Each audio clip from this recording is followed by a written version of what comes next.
எல்லாருமே நம்மளை ஏற்றுக்கொள்ளணும், எல்லாருமே நம்மளை விரும்பணும் அப்படின்னு நினைக்க முடியாது. இந்த உலகத்துல எம்மை எதிர்ப்பவர்களும் எம்மை வெறுப்பவர்களும் விமர்சனம் செய்பவர்களும் இந்த உலகத்தில் இருந்து கொண்டே இருப்பார்கள் மரணிக்கும் வரை.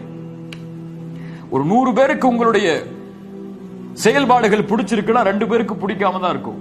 அந்த 2 பேருக்கு ஏன் பிடிக்கலன்னு சொல்லி அவங்க பின்னாடியே போனீங்கன்னா அந்த 100 பேரை விட்டுருவீங்க.